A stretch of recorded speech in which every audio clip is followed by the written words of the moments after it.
السلام علیکم ورحمۃ اللہ وبرکاتہ۔ آج رمضان شریف کی 23ویں شب میں جو لوگ یہاں پر موجود ہیں ان سب کو مبارکباد، اور انہیں بھی جو یہاں نہیں ہیں لیکن ذکر و اذکار اور عبادات اور اس رات کی اہمیت کو سمجھنے کے بعد اس رات میں جو کچھ انہیں کرنا چاہیے اس میں انڈیویجول اپنے طور پر کہیں کہیں بھی لگے ہوئے ہیں۔ یہ ہم اجتماعی پروگرام اس وجہ سے رکھتے ہیں کہ اس سے دو ریزنز ہیں کہ ایک تو سب لوگوں کے ساتھ میں اجتماعی پروگرام میں جاگنا آسان ہو جاتا ہے، اکیلے سمجھ میں نہیں آتا، تنہائی کا جب احساس ہو، اور یہ چاہے آن لائن پریزنس ہو لیکن محسوس ہوتا ہے کہ اور لوگ بھی ساتھ میں ہیں، تو ساتھ میں دوسروں کے شب کو گزارنا وہ آسان ہو جاتا ہے۔ اور دوسرا ریزن یہ ہے کہ مونوٹونس جب بھی کوئی چیز ہو جاتی ہے تو اس سے اکتاہٹ محسوس ہوتی ہے۔ کتنی دیر قرآن پڑھیں گے؟ قرآن شریف پڑھے چلے جا رہے ہیں بھئی، اگر ہم 4-5 گھنٹے اگر ہم عشاء کی نماز اور تراویح سے فارغ ہونے کے بعد رکھیں اور سحری سے ذرا پہلے ختم کریں تو 4 گھنٹے سے زیادہ ہوتے ہیں، اس میں قرآن شریف کتنی دیر پڑھیں گے، کتنی نمازیں پڑھ لیں گے؟ اور بہرحال مبارکباد جو صرف رسمی نمازیں نہیں پڑھ رہے ہوں، نمازیں بھی ان کی اللہ کے تعلق کے ساتھ ہو رہی ہیں، اور قرآن بھی ایسے ہی ہو رہا ہے جس کے اندر صرف وہ زبان کا پلٹنا اور دہرانا نہیں ہے، تو ان سب کو بہت مبارکباد۔ لیکن بہت کم لوگ ایسے ہوتے ہیں کہ وہ یکسانیت سے اکتا نہیں جاتے، تو اس لیے مختلف نوعیت کے پروگرام جو ہیں وہ آرگنائز کرتے ہیں کہ اس کے اندر یکسانیت نہیں رہے، وہ مونوٹونس نہیں رہے، تو پھر اس میں دل لگا رہتا ہے۔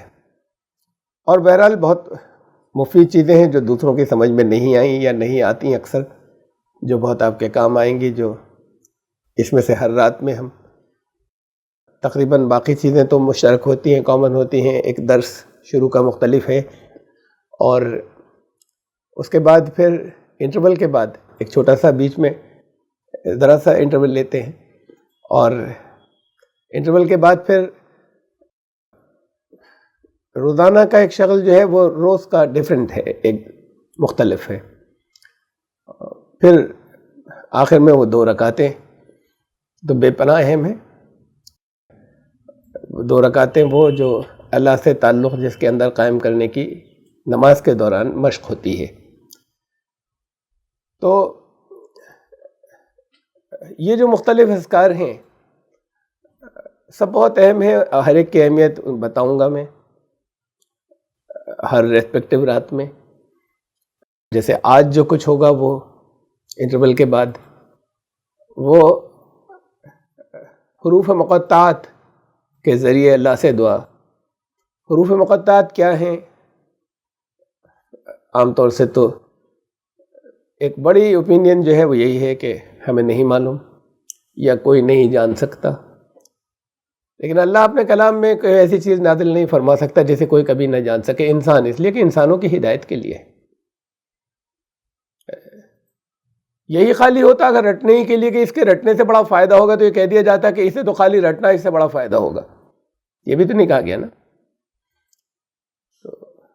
تو یہ کہ اس کا مطلب کبھی کوئی نہیں جان سکے گا، اس پر تو میرا ایک الگ ویڈیو ہے، تفصیل کے ساتھ میں ہے یہ مقطعات کیا ہیں۔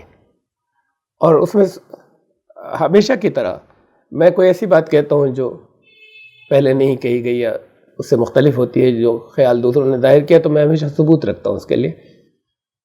ثبوت میں لاجکس بھی ہوتے ہیں، ثبوت سائنٹیفک بھی ہوتے ہیں، اور ثبوت میں ہمیشہ میں زیادہ تر ثبوت خود قرآن کے اندر سے لیتا ہوں۔ تو جنہیں نہ سمجھ میں آئے وہ اس کو ضرور دیکھیں، جو الف لام میم کے اوپر درس ہے میرا۔ بہرحال یہ مقطعات میں مختصر بتا دوں بغیر کسی ثبوت کے اس وقت وہ ثبوت دیکھنا ہو تو آپ اس ویڈیو کو دیکھیں. یہ مقطعات جو ہیں یہ تخلیق اول کے نام ہیں، اور اللہ کے نزدیک وہ تخلیق اول جو فرسٹ کریشن ہے، جہاں سے سب کچھ اسٹارٹ ہوا، وہ دنیا میں ہر کام اور اللہ کا ہر پیغام دوسروں تک پہنچانا یا اللہ کا ہر لنک مخلوق سے، وہ اس کے تھرو ہے یا اس کی معرفت ہے. ایسے سمجھ لیجئے کہ جیسے ایک بیج ہوتا ہے کسی بڑے سے پیڑ کا، کسی نیم کے پیڑ کا ایک بیج ہے، برگد کے پیڑ کا ایک بیج ہے. وہ پیڑ تو بڑا ہیوج ہوتا ہے اپنے وقت پر، لیکن اس بیج میں سارا ریکارڈ اس کا موجود ہوتا ہے کہ یہ کیسے ایکسپینڈ ہوگا، کتنا ہوگا، ایون بٹ کے ساتھ میں اگر موسم ایسا ملا، اگر کسی نے نقصان نہیں پہنچایا، اگر اس کو فیوریبل یا انفیوریبل کنڈیشنز ملی تو کیا کیا ہوگا. وہ سارا ریکارڈ جو ہوتا ہے اس ایک بیج کے اندر ہوتا ہے، پھر وہ ریکارڈ ایکسپینڈ کرتا ہے، وہ کرتا چلا جاتا ہے. ایسے ہی اللہ کی ذات تھی، کوئی نہیں تھا. پھر اللہ نے اپنے ارادے سے کچھ کریٹ کیا، تو اسے کچھ کو ہم کہہ رہے ہیں فرسٹ کریشن. اور پھر فرسٹ کریشن وہاں سے اسباب کا سلسلہ شروع ہو رہا ہے کہ جہاں پر کسی پہلے سے کسی کریشن کو یوز کر کے دوسری چیزیں کریٹ کرتے چلے جانا. تو یہ ابتدا ہمیشہ پہلی کریشن سے ہوگی، تخلیق اول سے ہوگی. اس کو تو یہ اس کے تخلیق اول کے، اس کو ہم روح اول بھی کہتے ہیں. یہ اس کے مختلف نام ہیں اور بہت بابرکت ہیں، ورنہ قرآن میں نہیں ہوتے ایسے، بے پناہ اہمیت کے حامل ہیں. تو اور اللہ کا سارا لنک اپنی مخلوقات سے، اس لیے کہ وہ ذات تو ورا الورا ہے جو سمجھی نہیں جا سکتی، انفائنائٹ ہے نا، لامحدود. انفائنائٹ یا لامحدود یا اسیم، سیمت دماغ میں نہیں آ سکتا. دماغ کی چاہے جتنی ایکسپینشن ہو اور چاہے جتنی دور تک سوچ کی پرواز ہو جائے، لیکن لامحدود محدود میں نہیں آ سکتا، انفائنائٹ فائنائٹ میں نہیں آ سکتا. وہ چاہے جتنی دور تک دماغ کی رینج ہو سوچ سکنے کی، لیکن کوئی لمٹ ہوگی، سیمت ہے، لمیٹڈ ہے. لامحدود اصل میں محدود میں نہیں آ سکتا. تو پھر ایک لنک اور ایک ذریعہ اس کا مخلوق سے تعلق کا، وہ تخلیق اول ہے، روحانی طور پر بھی اور فزیکلی بھی، کہ جتنی کریشن ہے پھر اس کو استعمال کر کے پھر باقی پوری کائنات کریٹ ہوئی، اسباب کا سلسلہ چل پڑا. اب اللہ جو چاہتا ہے کرتا ہے، کا مطلب یہ کہ اسباب اس طرف، مینز اس طرف موو کرنے لگتے ہیں کہ وہ ہو جاتا ہے جو اللہ چاہتا ہے، پھر وہ الٹیمیٹلی ہوتا ہے. وہ ایسا نہیں ہوتا کہ اب نہیں تھا اب ہو گیا. اب جو کچھ ہے اسی کے ذریعے ہوتا ہے جو کچھ ہوتا ہے. تو یہ وہ جو پہلا سبب ہے، یہ اس کے الگ الگ نام ہیں، بہت بابرکت ہیں، اور اچھے و بابرکت ناموں کے ذریعے اور ان کے وسیلے سے ہم اللہ سے دعا کرتے ہیں. بہت سے لوگوں کو لفظ وسیلے سے بڑی وحشت ہوتی ہے. کیا کریں، افراط و تفریط اتنی ہوئی ہے کہ بعض جگہ لفظ وسیلہ کا مفہوم لوگوں کے شرک تک پہنچ گیا ہے، اور بعض جگہ جو اصل وسیلہ ہے، وسیلے کی جو اصل حقیقت ہے، اس سے ہی چڑ ہو گئی ہے. تو قرآن شریف کا لفظ ہے نا، وَابْتَغُوا إِلَيْهِ الْوَسِيلَةَ، اس کی طرف وسیلہ تلاش کرو کہ کیا وسیلہ ہے، کیا ذریعہ ہے. تو یہ وہ وسیلہ کوئی سفارش کا وسیلہ نہیں ہے، لیکن اس کے ناموں کے ذریعے، جیسے رسول اللہ صلی اللہ علیہ وسلم نے اللہ کے کچھ نام بتائے، ان ناموں کے ذریعے جو مانگو گے ملے گا، دعا قبول ہوتی ہے. ایسے ہی اس تخلیق اول کے ان ناموں کے حوالے سے ہم دعا کرتے ہیں، اور یہ بہت اہم ہے. اور خود ابھی بھی بعض لوگوں کے لاجک نہیں آئی ہوگی سمجھ میں، اس لیے کہ اسے سنا نہیں نا، سن لیجئے گا. لیکن میں پھر ایک بعض احادیث ایسی آتی ہیں جہاں پر یہ ہوا کہ دشمنوں تو گرا ہو گئے، رسول اللہ صلی اللہ علیہ وسلم نے کہا تم نے حامیم کیوں نہیں کہہ دیا. تو ہے ان الفاظ کے اثرات بڑے مخصوص موقعوں کے لیے. ہم پھر ابھی اس میں جائے بغیر اس کی تفصیلات کے اندر، آج کے رات میں جو ہمارا شغل انٹرول کے بعد ہوگا، اس میں ان ناموں کے ذریعے، کہ اللہ ہم ان ناموں کے ذریعے آپ سے سوال کرتے ہیں اور دعا مانگتے ہیں، وہ دعائیں اپنے کریں گے. درس کا ٹاپک اس سیریز کا پورا آپ کو معلوم ہے، اور اس سیریز کے تحت those people who never looked back، ایمان لانے کے بعد کبھی who never doubt it. تو ایمان لانے والے تو وہ ہیں کہ جو ہوتا ہے ہی وہی، کہ پھر ایمان کا مطلب ہی یہ ہے کہ پھر آخری درجے کا یہ یقین کہ جو اللہ نے بتایا اب جو کچھ ہوگا اس کے مطابق ہوگا، ان اصولوں پر ان اصولوں کی خلاف ورزی کریں گے تو نقصان بہرحال ہوگا. پھر اس میں کبھی شک نہیں ہوا. اور ظاہر ہے کہ اس کے اندر جو شروع کے لوگ تھے وہ نمونے ہیں ہمارے لیے، جو جتنے پہلے آیا اتنا بڑا نمونہ ہے. اور پہلے آنے والوں کی جو فضیلت ہے وہ خود قرآن نے بتائی کہ زبردست فضیلت. پچھلی مرتبہ پچھلی رات میں گزشتہ شب میں 21ویں شب میں ہم نے سابقون الاولون یعنی جو اولین میں بھی جنہوں نے سبقت کی تھی، جو سب سے شروع میں آئے جو لوگ، ان میں سے 3 کا تذکرہ کیا تھا. حضرت خدیجہ الکبریٰ رضی اللہ تعالیٰ عنہ، حضرت علی رضی اللہ عنہ، اور حضرت ابوبکر رضی اللہ تعالیٰ عنہ. اور پھر ہم کچھ سابقون یا جنہوں نے سبقت کی جو دوسروں سے آگے بڑھ گئے، ان کے کچھ نمونوں کو آج ہم پھر دیکھیں گے اور پھر ہم یاد کریں گے. ان میں لوں گا آج حضرت بلال اور حضرت خباب. کچھ اختلاف ہے مختلف جو ہسٹورینز ہیں ان کے اسٹیٹمنٹس میں یا ان کی تحقیق میں کہ سب سے پہلے کون، شروع میں کون ایمان لایا پھر کون، اس میں ناموں کی ترتیب میں اختلاف ہے. لیکن سابقون میں سے ہیں، شروع کے لوگوں میں سے ہیں یہ دونوں حضرات، اس میں کوئی اختلاف نہیں. اور بعض روایات کہتی ہیں کہ 6 نمبر تھا حضرت خباب کا ایمان لانے والوں میں، اور ہو سکتا ہے کہ مردوں میں 6 نمبر ہو، اس لیے کہ ظاہر ہے کہ حضرت خدیجہ ایمان لائیں تو نبی اکرم صلی اللہ علیہ وسلم کی صاحبزادیاں تھیں، چاہے کم عمر تھی. اب کم عمر تو حضرت زید بھی تھے، کم عمر تو حضرت علی بھی تھے، تو ایسے وہ اگر کم عمر تھی تو وہ بھی ایمان لائی تھیں، وہ بھی سابقون میں سے ہیں. اور ان کے فوراً ساتھ ہی ایمان لائیں جب حضرت خدیجہ ایمان لائیں. تو درمیان میں ہمارے خواتین یا لیڈیز آتی رہی ہیں، تو ممکن ہے مردوں میں یہ نمبر ہو 6 اور 7. تو حضرت خباب کے بارے میں کہا جاتا ہے، بعض روایات یہ ہے کہ 6 نمبر تھا، اور حضرت بلال کے بارے میں کہا جاتا ہے کہ ایمان لانے والوں میں 7واں نمبر تھا. لیکن ایک چیز بہت اہم رہ گئی، میں اسے اور آپ کے سامنے رکھ دوں. ریمائنڈر ہے جو میں ہر سال دیتا رہا ہوں، اور اس کے بعد پھر ہم ان کی زندگیوں، یہ جو نمونے ہیں، روشنی کے مینار ہیں، ان کے بارے میں کچھ بات کریں گے. یہ راتیں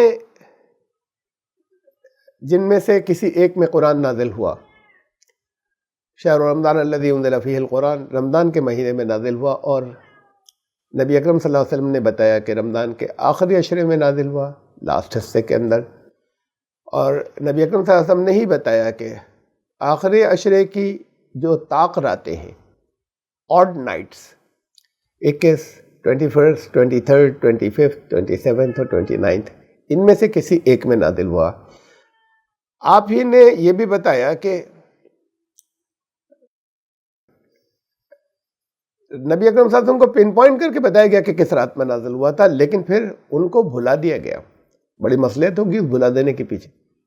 یہ بتایا کہ مجھے وہ رات دکھائی گئی اور پھر اس کا تعین، اس کا فکسیشن مجھے بھلا دیا گیا. جو چیز نبی کو بھلا دی گئی کسی مصلحت کے تحت، اللہ رسول صلی اللہ علیہ وسلم نے کہا مجھے بھلا دی گئی اور پھر دوبارہ نہیں بتائی گئی، تو جو چیز نبی کو بھلا دی گئی وہ کسی ولی کو نہیں معلوم ہو سکتی، کسی صحابی کو نہیں معلوم ہو سکتی، ہمارے علماء کو نہیں معلوم ہو سکتی، آپ کو نہیں معلوم ہو سکتی. اس میں بڑی مصلحت ہوگی. کیا مصلحتیں ہیں، اس پر بھی میرے الگ لیکچرز ہیں. کہ 27ویں شب جو ہے اس کو بڑی امپورٹنس دے کے لوگوں نے یہ بنا لیا کہ یہ شب قدر، یہ ایک رات ہے.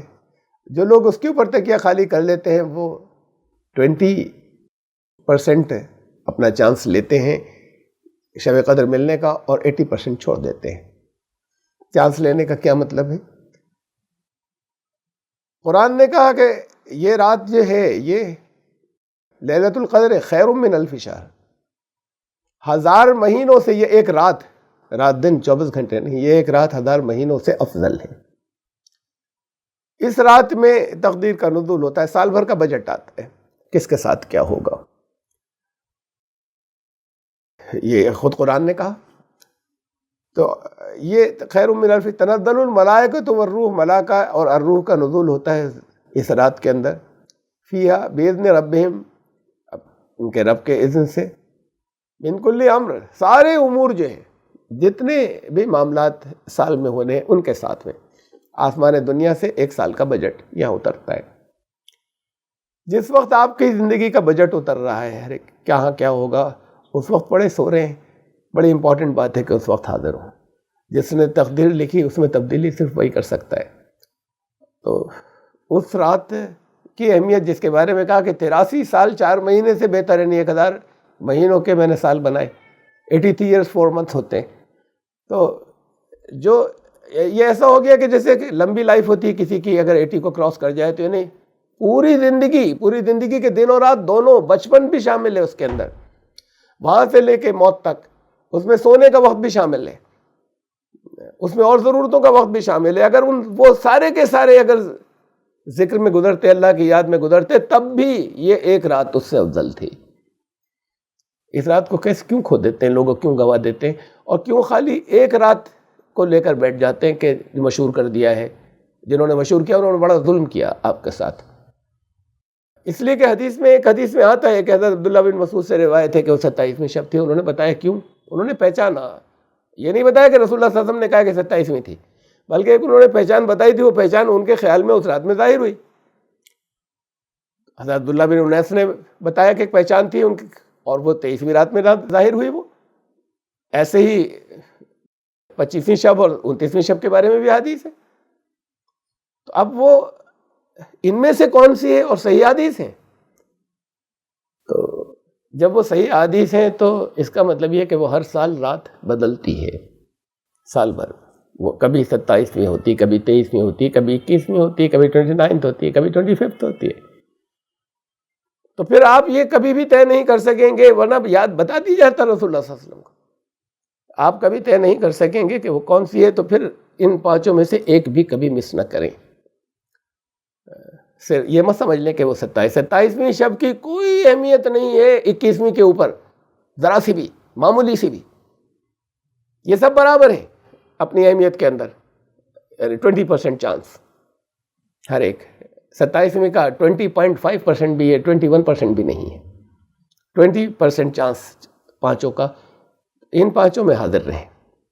میں نہیں کہتا اسی پروگرام میں حاضر رہیں، اگر اللہ کے سامنے حاضر رہیں اپنے دعاؤں کے ساتھ میں، اللہ کو یاد کرنے کے ساتھ میں، ان پروگراموں کے ساتھ میں جس سے اللہ آپ سے راضی ہو۔ میں بات کر رہا تھا ان روشنی کے میناروں کی اور ان نمونوں کی، جس میں یہ 2 نام آج کے لیے میں نے رکھے ہیں، حضرت خباب، حضرت بلال، دونوں دلت تھے۔ یہاں کی، انڈیا کی، ہمارے ہندوستان کی زبان میں دلت، یہ دلت شاید دلتوں کا اسٹیٹس بہت، آج تو کم از کم بہت اونچا ہے، وہ جو اس وقت کے غلام تھے۔ غلام کا مطلب ان کی زندگی کا کوئی لمحہ ایسا نہیں ہے جو ان کے مالک کی مرضی کے خلاف چلا جائے۔ یہی غلامی ہوتی ہے، یہی غلامی اللہ سے عبدیت، اسی کو عبادت کہتے ہیں۔ یہ انسان کی عبادت کر رہا ہے، یعنی اپنی تمام زندگی اس کی مرضی کے مطابق گزارے گا، ہر لمحہ، اسے عبادت کہتے ہیں۔ یہ غلامی ان کی ہر طریقے سے، جب انسان کی غلامی کرے گا تو اس میں بڑی خود غرضیاں ہوتی ہیں، بڑی سیلفشنس ہوتی ہے، اور وہ پھر ایکسپلائٹیشنز ہوتے ہیں۔ ایک خدا کی غلامی کے اندر ایکسپلائٹیشنز نہیں ہے، انسان کا ارتقاء ہوتا ہے، اس کا ایوولوشن ہوتا ہے۔ اس لیے کہ وہ صحیح یخرجہم من الظلمات الی النور، وہ تو اندھیروں سے نکال کر نور کی طرف لے کر جاتا ہے۔ لیکن جب انسانوں کو غلام بناتے ہیں تو ایکسپلائٹیشن کے لیے بناتے ہیں، تو پھر وہ غلام انسان نہیں رہ جاتے، وہ انسان نہیں ہوتے۔ ان کے ساتھ اس دور میں جو کچھ ہوا کرتا تھا، وہ رونگٹے کھڑے ہو جائیں، روح کانپ جائے، جو کچھ ہوتا تھا۔ ان میں سے یہ حضرت خباب بھی تھے، حضرت بلال بھی تھے۔ حضرت خباب کا بعض روایات، یہ تاریخ کی بعض روایات کے مطابق نمبر ایمان لانے والوں میں 6 تھا۔ حضرت خباب ویسے تو کسی خاندانی طور پر غلام نہیں تھے، لیکن وہ ایسے ہی ہوتا تھا کہ اگر کہیں قبیلے جو ہے وہ آپس میں کہیں لڑائیاں ہوں، کہیں جنگیں ہوں، یا ایسے ہی کہیں کوئی کسی جگہ کوئی ڈاکہ واقع ڈالتے ہیں، قیمتی چیزیں لوٹ لیتے ہیں، اس میں انسانوں کو بھی لوٹ لیا کرتے تھے۔ اور غلام بنا لیتے تھے، کہ جا کر انسانوں کی منڈیاں تھیں، آج بھی ہوتی ہیں بہت بڑے اسکیل کے اوپر. لاسٹ سینچری کے اندر تو بہت بڑے پیمانے پہ انسانوں کو پورے ملکوں کے ایک کانٹیننٹ سے نکال کر دوسری جگہوں پہ شفٹ کیا گیا، ان سے غلامی لی گئی. ان کی اپنی کوئی مرضی نہیں ہوتی تھی، کوئی سیلری نہیں ہوتی تھی، جو دے دیا، جب جتنا کھانے کو دے دیا، جتنا کام چاہ لیا، مر کھپ گئے تو پھینک دیا. وہ غلامی آج بھی ہوتی ہے، لوگ آج بھی بکتے ہیں بازاروں میں، دنیا میں. تو وہ ان کو لے جا کر کہیں گرفتار کرتے تھے تو لے جا کر کہیں بیچ دیا کرتے تھے. اب جو خریدتا تھا، یا کوئی عورت خریدے تو جو خریدتی تھی اس کا وہ غلام ہوتا تھا، یا کنیز ہوتی تھی یا باندی ہوتی تھی. تو اسی طریقے سے اسی ایک، ویسے تو بنو تمیم قبیلہ عرب کا تھا، اس کے تھے وہ اوریجنل، لیکن یہ کہ وہ ایسے ہی ہوا کہ ایک حملے کے نتیجے میں ان کو قید کیا گیا، اور ان کے والد کو، ارت ان کا نام تھا، خباب کے والد کا، ان دونوں کو قید کیا گیا. وہ مکے میں لا کر، خباب بہت چھوٹے تھے اس وقت، مکے میں لا کر وہ بیچ دیا گیا. مکے میں جس عورت نے ان کو خریدا تو وہ بہت، سبھی ظالم ہوتے تھے، اور ظاہر ہے کہ وہ تو بچپن سے اس مینٹیلٹی میں وہ بھی بڑے ہوئے ہیں کہ جن کے یہ ہے کہ غلاموں کے ساتھ میں کیا کرنا ہے اور کیا سلوک کرنا ہے، وہ ان کو انسان تو سمجھا ہی نہیں جائے گا. تو حضرت خباب جو ہے وہ ان کو بے پناہ اذیتیں دی جاتی تھیں، سارے غلاموں کو دی جاتی تھیں. ان کو لوہار کے پاس ایک بٹھایا ٹریننگ کے لیے اس عورت نے، جس نے خریدا تھا. پھر ان کو ٹریننگ دلوائی، ایک دکان بھی لے کر دے دی، وہاں کام کریں. اب وہ کام کرنے کے بعد کچھ اس میں سے خود بھی یوز کر لیں، لیکن وہ پھر باقی سب کچھ مالکہ کے لیے لے کے آتے تھے. غلام ہے وہاں پر، اس میں سے کچھ اس کا بھی ہوتا تھا، لوگ پیسے مار بھی جاتے تھے، ایسا بھی ہوتا تھا. ایک مرتبہ ایسا ہوا، عاص بن وائل نے ایک تلوار بنوائی ان سے، انہوں نے تلوار بنا کر دی اور پیسے دینے سے منع کر دیا. اس نے کہا کہ کیونکہ اس وقت ان کے بارے میں معلوم ہو گیا تھا کہ یہ ان کے گروپ میں چلے گئے محمد کے صلی اللہ علیہ وسلم. شروع میں آنے والے میں لڑکے تھے، نوجوان تھے، غریب لوگ تھے، کمزور لوگ تھے، ان میں سے یہ خباب بھی تھے. جب لڑکے تھے تبھی ایمان لے آئے تھے. 3 سال شروع کے دور وہ دار ارقم میں، حضرت ارقم بن ارقم کے گھر کے اوپر، گھر میں خفیہ طور پر نبی اکرم صلی اللہ علیہ وسلم رہے. 3 سال رہے، اور چند لوگ جو ایمان لائے ان کی وہیں میٹنگ ہوتی تھی. بڑے خاموشی سے وہاں سے نکلتے تھے یا خاموشی سے وہاں پہ جاتے تھے. ایک سیکریٹ جگہ تھی، اس لیے کہ مخالفتیں جو تھیں وہ بہت یقینی تھیں. انداز بڑا، جو خبریں جو باہر نکلی تھیں کہ ان کے اوپر ایمان لانے والے تو انہیں ستایا جائے گا، ان کے اوپر ظلم کیا جائے گا. یہ وہاں پر دار ارقم کے اندر جو پہلے 3 سال جو سیکریٹلی ایک جگہ پر لوگ ہائیڈنگ کے اندر گئے مسلمان، اس سے پہلے ایمان لانے والوں میں سے تھے خباب اور بلال دونوں. تو جب ایمان لائے، اور غلام بھی تھے، لڑکے تھے، کم عمر تھے، تو بے پناہ اذیتیں دی جاتی تھیں. ان کو جلتی ہوئی ریت پر لٹایا جاتا تھا، کوئلوں پر لٹایا جاتا تھا، چٹانوں کے اوپر ننگے بدن.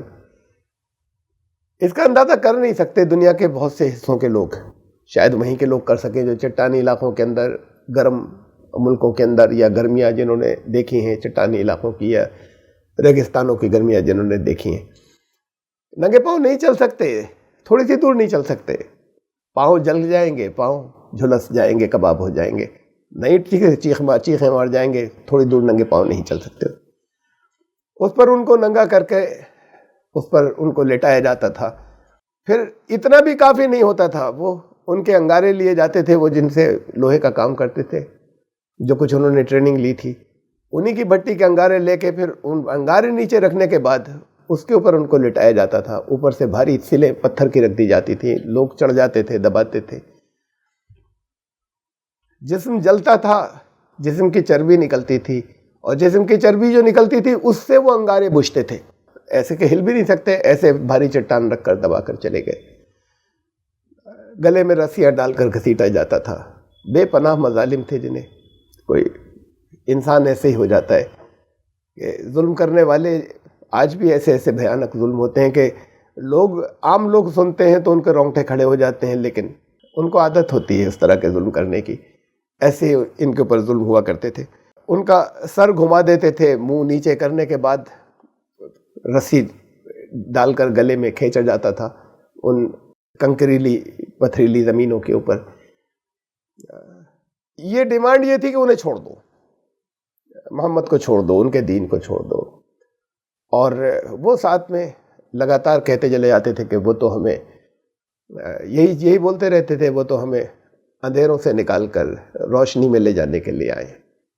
اب دیکھیں ایک لڑکا، ابھی ہم جوان بھی نہیں کہہ سکتے، نوجوان بھی نہیں کہہ سکتے، ایک لڑکا، اس کے ساتھ میں سب کچھ ہو رہا ہے اور اتنی زبردست تکلیفیں اور اذیتیں ہیں، اور بڑی آسانی سے وہ اپنے آپ کو بچا سکتا تھا یہ کہہ کر کہ ہاں تمہاری بات مان لی، جو کچھ وہ اپنے دل کے اندر مانتا رہتا، سیکریٹلی مانتا رہتا. لیکن انہوں نے اسے چوز نہیں کیا، اسے آپٹ نہیں کیا. جو کچھ ہے وہ اعلان ہے اس کا، علی الاعلان وہ محمد رسول اللہ صلی اللہ علیہ وسلم کے ساتھ میں تھے، علی الاعلان لا الہ الا اللہ کے پیرو تھے، علی الاعلان وہ اللہ کے دین کو تسلیم کرتے تھے. اور اس کے نتیجے میں ان کے پر ظلم کے پہاڑ. ہوتا یہ تھا کہ وہ صرف جس کے غلام تھے، صرف وہی نہیں بلکہ ان کی طرف سے چھوٹ دے دی جاتی تھی دوسروں کو، گنڈوں کو، بدماشوں کو، جو اور دوسرے بڑے بڑے سردار تھے ان کو، کہ وہ جو آئیں، وہ جو جیسا دل چاہے بھیانک ان کے ساتھ ظلم کرنا شروع کر دیں کہ اسے مان لو، انہیں چھوڑ دو، اس راستے کو چھوڑ دو، ورنہ تمہارے ساتھ یہی ہوتا رہے گا. اور وہ ہلے نہیں اپنی جگہ سے. جب نبی اکرم صلی اللہ علیہ وسلم، اب ظاہر ہے یہ وہ دور تھا کہ اس طرح کے مظالم ان پر بھی ہوتے تھے، اوروں پر بھی ہوتے تھے. حضرت عمار بن یاسر، حضرت یاسر خود، حضرت عمار بن یاسر کی والدہ، جب ان کے اوپر اس طرح کے ظلم ہوتے تھے اور کوئی کچھ کہہ نہیں سکتا تھا، کوئی بول نہیں سکتا تھا. آج بھی تو یہ ہوتا ہے نا، آج بھی جہاں پر ظلم ہوتے ہیں، آپ سے پہلے بھی ہوتے تھے جہاں راجاؤں اور نوابوں نے کیے، اور آج بھی ہوتے ہیں. ایسے ظلم ہوتے ہیں کہ اس میں ان کو سننے کے بعد جھرجھری آ جاتی ہے، لیکن دیکھنے والوں میں تو کوئی دخل نہیں دے سکتا اور بول نہیں سکتا. یہ آج بھی ہوتا ہے، تب بھی ہوتا تھا. وہ دور وہ تھا بھی چند نفوس، 5 6 7 یا 8 اتنے لوگ دین میں داخل ہونے والے، 8 10 لوگ، ان کی کوئی سے نہیں ہے، کوئی دخل نہیں دے سکتے. رسول اللہ صلی اللہ علیہ وسلم چونکہ وہاں قبائلی نظام تھا، خود ڈائریکٹ نبی اکرم صلی اللہ علیہ وسلم کے ساتھ تو یہ سب کچھ نہیں کرتے تھے. قبائلی نظام کے اندر وہ چاہے ان کے جو قبیلے کے لوگ تھے، وہ چاہے جتنے بھی مخالف ہوں، لیکن یہ نہیں تھا کہ پھر دوسرے قبیلے کے لوگ جو ہے وہ ہاتھ ڈال دیں ان کے اوپر. آزاد تھے، قبیلہ اسٹرانگ تھا، وہ قبیلہ سب سے باعزت قبیلہ مانا جاتا تھا، تو ان کے ساتھ اتنا نہیں ہوتا تھا. جو دوسرے آزاد لوگ تھے ان کے ساتھ اتنا نہیں ہوتا تھا، ستایا جاتا تھا، زیادتیاں ہوتی تھیں، جسے ہم ڈسکریمنیشن آج کہتے ہیں، کہ کرتے ہیں کہ یہ کیا ہو رہا ہے اور ڈسکریمنیشن ہوتا ہے. ایسے ڈسکریمنیشن ہوتے تھے، کہیں کہیں تکلیفیں بھی دی جاتی تھیں.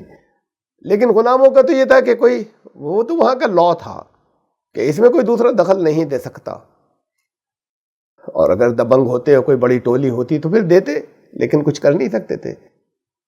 وہ جو دنیا کے ہر انسان کے لیے جن کا دل کرتا تھا، وہ جب اسے دیکھتے ہوں گے، سنتے ہوں گے کہ انہوں نے ایک دعوت دی، اسے ماننے کے نتیجے میں یہ ظلم کے پہاڑ توڑے جا رہے ہیں، اور وہ ڈٹے ہوئے ہیں اور اپنی پیٹھ کا قیمہ کرا رہے ہیں، اپنے ذات کو ختم کیے دے رہے ہیں. بالکل ایسے ظلم جو کوئی برداشت نہیں کر سکے، تو ان کے دل پر کیا گزرتی ہوگی، اور دخل نہیں دے سکتے تھے. ایک مرتبہ ایسا ہوا کہ خاموشی سے ان کے گھر گئے، معلوم ہوگا اس وقت یہ دکان پر ہوں گے، ان کے پاس گئے، جا کر ملے حضرت خباب سے، انہیں تسلی دی. تسلی یہی دے سکتے تھے، یہ بتا کر کے آئندہ کیا وقت آنے والا ہے. اس کے علاوہ فوری تسلی تو کچھ بھی نہیں تھی.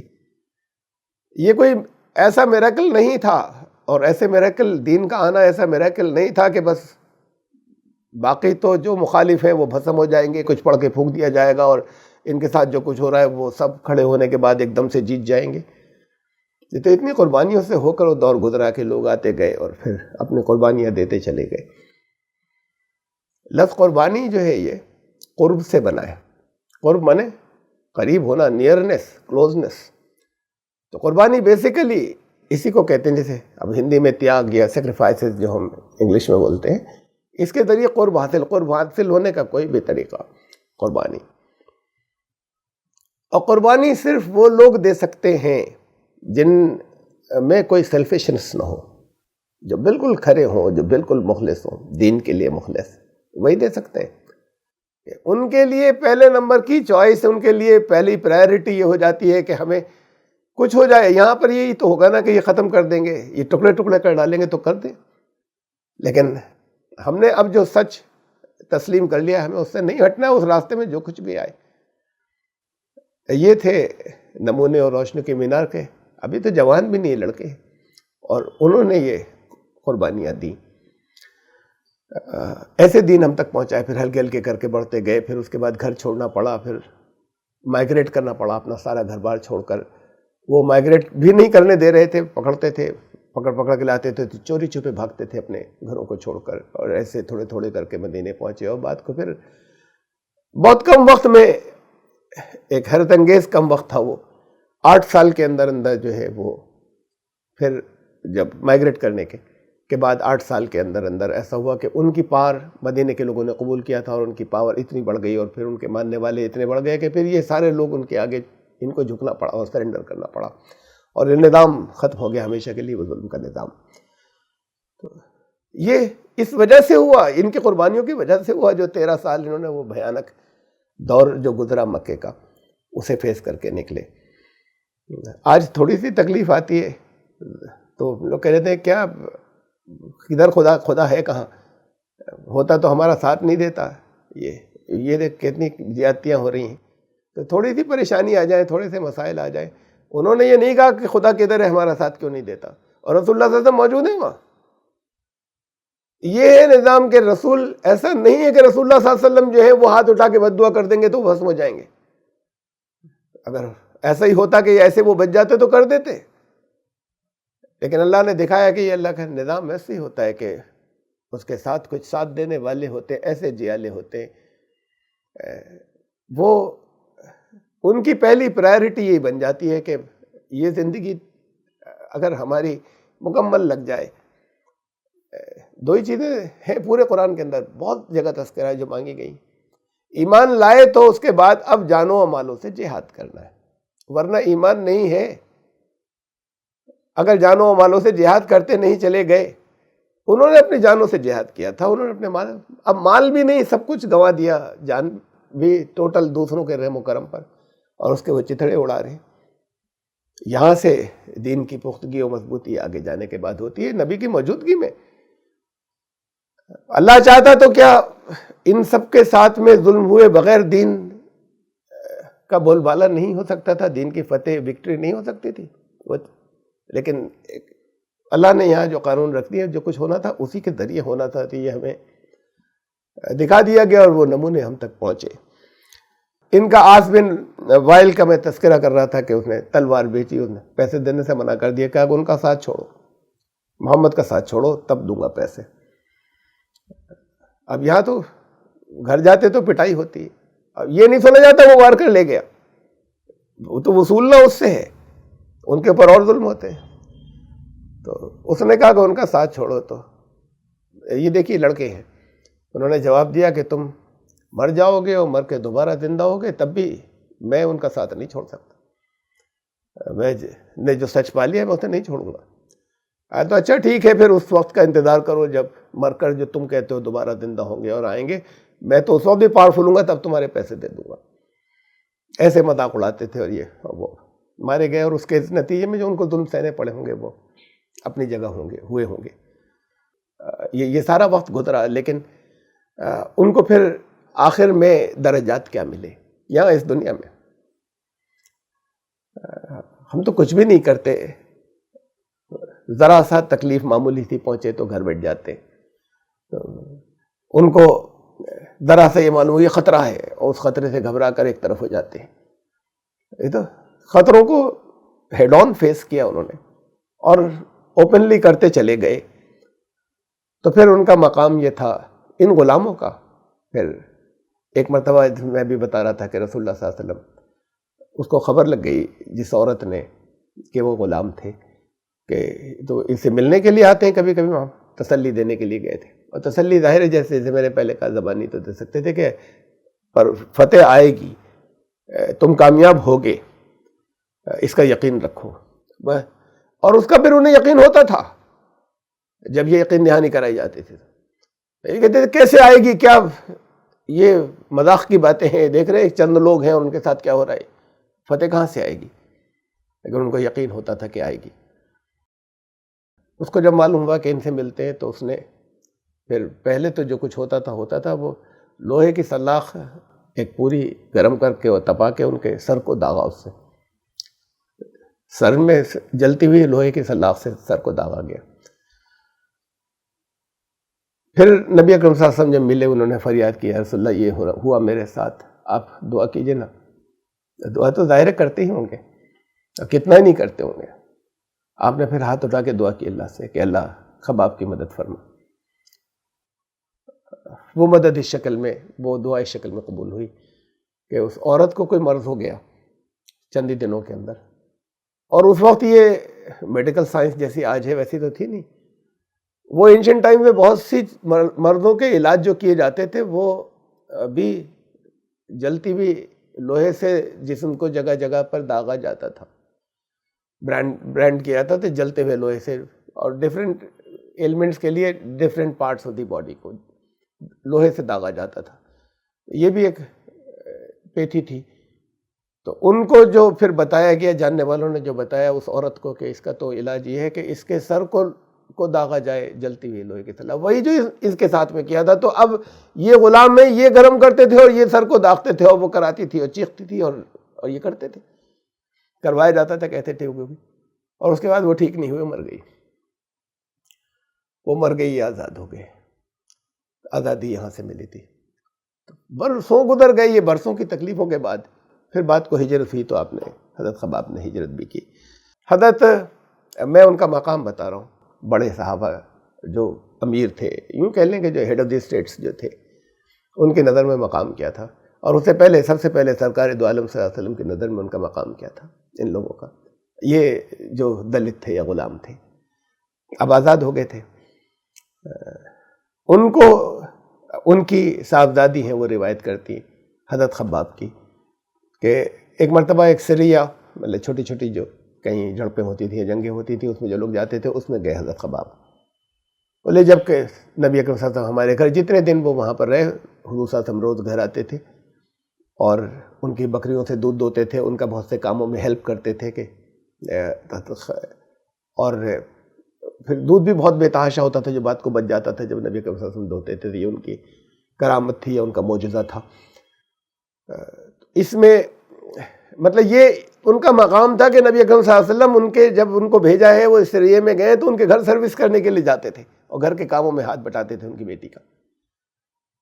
ان کا مقام یہ تھا کہ بہت بڑی امپائر اس وقت ہو گئی تھی حضرت عمر کے دور میں. وہ عرب کی سیماؤں سے، عرب کی سرحدوں سے آگے بڑھ کر شام اور مصر، یہ سب حضرت ایران حضرت عمر کے دور میں آئے. حضرت عمر اور انہوں نے وہ شروع کیا، نظام شروع کیا سسٹمیٹک کے آفس ہو، ایک ایک کر کے لوگ آئیں، جگہ جگہ انسٹرکشن بھیجے جائیں، ان رائٹنگ آرڈر بھیجے جائیں. حضرت عمر کے دور سے یہ سٹارٹ ہوا تھا کیونکہ اسٹیٹ بڑھ گئی تھی اور بڑی ہو گئی تھی اور ضرورتیں پیش آ رہی تھیں. ایک مرتبہ حضرت خباب آئے، حضرت عمر نے فوراً بڑھ کے استقبال کیا، اپنے پاس لے کر آئے، ان کے لیے تکیہ لگایا تخت پہ کہ آپ اس پہ ٹیک لگا کے بیٹھیے. تو اور اس کے بعد حضرت عمر نے کہا کہ اس طریقے سے میں نے جو یہ تکیہ آفر کیا ہے یہ بس ایک آدمی کا رائٹ اور ہے، تمہارا ہے اور ایک آدمی کا رائٹ اور ہے. تو انہوں نے کہا وہ کون ہے؟ تو حضرت عمر نے کہا وہ بلال ہے. حضرت خباب نے کہا کہ ہاں بلال کا بہت اونچا درجہ ہے، لیکن بلال کے ساتھ بھی ایسا ہوتا تھا کہ مشرکوں میں بھی کچھ ان کے تھوڑے طرفدار تھے، ان کو ریلیف کبھی کبھی مل جایا کرتا تھا. میرا کوئی طرفدار نہیں تھا. اور اس کے بعد انہوں نے پیٹھ کھول کر دکھائی حضرت عمر کو، تو پیٹھ پوری وائٹ تھی، پوری کھال ادھڑی ہوئی وہ وائٹ کلر کی تھی. کہ یہ کیا ہے؟ یہ وہ ہے کہ مجھے لٹانے کے بعد جو اوپر سے پتھر رکھے جاتے تھے اور باڈی کی چربی نکلتی تھی اور اس سے پھر انگارے بجھتے تھے. تو حضرت عمر مطلب یہ مقام تھا ان کا کہ یہ تو خیر انہوں نے بتایا کہ بھئی میرے ساتھ ایسا ہوا. بلال کو مل جاتا تھا پھر بھی ریلیف، لیکن انہوں نے یہ دیا کہ ان جنہیں وہ دلت یا غلام کہہ رہے ہیں ان کو اپنا سردار کہا کرتے تھے. حضرت ابوبکر ان کو، حضرت ابوبکر نے حضرت خباب کو، حضرت بلال کو اپنا سردار کہتے تھے. بس میں 2 واقعات ان کے بارے میں اور بتانا چاہتا ہوں کہ جب وہ دور آیا، اس لیے کہ الگ الگ روایات کے مطابق، بعض روایات کے مطابق حضرت علی کے دور خلافت میں بھی تھے حضرت خباب، جنگ صفین کے اندر بھی شامل ہوئے تھے حضرت علی کی طرف سے. تو جب وہ فتوحات کا دور آیا اور پھر گھر گھر میں اب تو زکوٰۃ لینے والے نہیں بچے، وہ دور تو نبی اکرم صلی اللہ علیہ وسلم کے سامنے ہی آ گیا تھا کوئی، اور کہ زکوٰۃ لینے والے نہیں بچے تھے. اور اس کے بعد پھر ہر گھر کے اندر خوشحالی آ گئی تھی، اور یہ آزاد تو تھے ہی، اب مدینے میں تھے. تو اس وقت ایسا ہوا کہ مطلب آخر کے دنوں میں طبیعت جو کافی خراب ہو گئی تھی، وہ جو تکلیفیں صحیح تھیں ان کے اثرات تھے باڈی کے اندر موجود، اور کافی پینز رہتے تھے آخر کے دنوں کے اندر. بیمار ہوئے لوگ دیکھنے کے لیے آتے، روتے تھے زارو قطار، کہتے تھے ہمیں کہیں ڈر لگتا ہے کہ ہمارا اجر اللہ نے یہی تو نہیں دے دیا. کتنے لوگ تھے جو ہم سے پہلے گزر گئے، ان کو نہیں ملی یہ فتوحات، ان کو یہ سب کچھ نہیں ملا، اور وہ اپنے مالک سے جا ملے، اور وہ ایسے ہی قربانیاں دیتے ہوئے جا ملے. کہیں ہمارا اجر سارا اللہ نے ہمیں یہی تو نہیں دے دیا. تو اسے روتے تھے. ان کے لیے ایک ایجپٹ سے، اب پیسے ہو گئے تھے ان کے پاس بھی بہت، ایجپٹ سے ایک اچھے کپڑے کا ایک انہوں نے خود منگایا، لوگ اپنے تیار کر کے رکھتے تھے کہ بھئی یہ کفن جو ہے، ان کو دکھایا گیا کہ یہ کفن ہے اچھے کپڑے کا آپ کے لیے. رونے لگے، پھر اسے دیکھ کر بہت روئے، کہنے لگے کہ مصعب بن عمیر یاد آ گئے. حضرت مصعب بن عمیر یاد آ گئے. وہ مصعب بن عمیر جب دفن کیا گیا، انہیں بڑے مالدار، یعنی باپ نہیں تھے ماں تھی، بہت پیسے والے تھے، اور بے پناہ وہاں مکے میں ان سے زیادہ اچھے کپڑے پہننے والا دوسرا کوئی نہیں تھا. روز نئے کپڑے پہن کے نکلتے تھے، اور ایک سے ایک شاندار. اور پھر اس کے بعد جب وہ بھی نوجوان تھے، یوتھ تھے، جب انہوں نے اسلام قبول کیا اور ماں نے نکال دیا جب گھر سے، تو پھر حالت یہ تھی کہ جب انتقال ہوا تو کفن کے لیے کپڑے نہیں تھے، اور جب پاؤں سر ڈھکتے تھے ایک ہی کپڑا تھا، سر کی طرف کھینچتے تھے تو پاؤں کھل جاتے تھے، پاؤں کھینچتے تھے تو سر کھل جاتا تھا. تو پھر رسول اللہ صلی اللہ علیہ وسلم کی بھی آنکھوں میں آنسو آ گئے دیکھ کر انہوں نے کہ یہ وہ ہے کہ جو وہاں کے نوجوان جو ہیں وہ رش سے دیکھتے تھے، اور وہاں کی لڑکیاں جو ہیں وہ جب یہ نکلتے تھے تو صرف انہی کی طرف دیکھتی تھی. یہ مصعب وہ ہے، اور ان کا سر کی طرف کفن ڈھک دیا گیا، اور پاؤں کھلے تھے، اس کے اوپر گھاس ڈال دی گئی. تو رونے لگے، کہنے لگے کہ لوگ تو وہ تھے جنہوں نے دین کے لیے کچھ کیا، ہمیں تو سب کچھ یہی مل گیا. پھر وہ کفن جب فائنلی ایک پسند کر کے لایا گیا، رکھا گیا، تو پھر بہت روئے. پھر انہیں حضرت حمزہ یاد آ گئے. حضرت حمزہ کا تذکرہ کیا کہ ان کو بھی نبی اکرم صلی اللہ علیہ وسلم کے چچا ایسے دفن ہوئے تھے. میرے لیے یہ کفن اتنا اچھا آیا ہے، ٹھیک ہے، مطلب اللہ کی نعمت ہے، ایسا نہیں کہ اسے نہیں استعمال کریں گے جب پیسے ہیں تو، لیکن میرے لیے اتنا اچھا کفن آیا ہے، اور یہ اللہ کی نعمت ہے. اور ان کا حال بھی، وہ بھی ان کی بھی دفن ایسے کیا گیا تھا کہ کپڑے سر کو ڈھک دیا گیا اور پاؤں کے اوپر گھاس ڈال دی گئی. تو یہ وہ لوگ تھے جو جب اللہ نے خوشحالی دی، شکریہ تو ادا کرتے ہوں گے یقیناً اس خوشحالی کا، لیکن وہ ان کے لیے جو مثالی لوگ تھے، اور وہ جن کے لیے تڑپتے تھے، اور وہ جن کے حسرت کرتے تھے کہ یہ ہم سے کتنے آگے بڑھ گئے، کیسے بڑھ گئے، سابقین تو یہی تھے، سبقت کرنے والے تو یہی تھے، لیکن ان کے اپنے دل میں یہ تھا کہ وہ بڑھ گئے ہم سے آگے، وہ جو قربانیاں دیتے ہوئے چلے گئے اور ان کو یہاں کی دنیا نہیں ملی، آخرت میں تو اچھے مقام سب کے ہوں گے، اور ہمیں یہیں پر اتنی چیزیں مل گئی. تو ان کے لیے وہ ان کو یاد کرتے تھے، جب ان کے پاس اللہ نے نعمتیں دی تو ان لوگوں کو یاد کر کے روتے تھے. لوگ ڈپریشن میں چلے جاتے ہیں ہمارے یہاں. ڈپریشن میں جانے والے، میں معافی چاہتا ہوں، بڑی تعداد ہے، لیکن میں ان سب سے معافی چاہتے ہوئے کہتا ہوں، یہ کہیں نہ کہیں سیلفشنس ہوتی ہے، اور یا کہیں نہ کہیں مایوسی ہوتی ہے جو ڈپریشن کی طرف لے جاتی ہے۔ ہمیں یہ نہیں ملا، ہمارے ساتھ یہ ہونا چاہیے تھا، ہماری چاہے وہ ہیلتھ میں ہو، چاہے اسمارٹنس میں ہو، چاہے وہ ہیلتھ میں ہو، چاہے خوبصورتی کے اندر ہو، چاہے مال و دولت کے اندر ہو، چاہے دوسری کیپیبلٹی و صلاحیت میں، ہمارے ساتھ میں یہ کمی ہو گئی اور وہ ہو نہیں پا رہی، دور نہیں ہو پا رہی۔ یہ اپنی ضرورتوں پر سوچتے ہیں اور ڈپریشن میں جاتے ہیں۔ یہ سوچتے تھے ان کے بارے میں کہ ہمیں اتنا مل گیا، وہ ہم سے بڑے آگے نکل گئے، وہ تو بہت اونچے تھے، کاش ہم بھی تبھی گزر گئے ہوتے، یہ تو نہ ہوتا کہ ہمیں یہاں دنیا میں اتنا مل گیا۔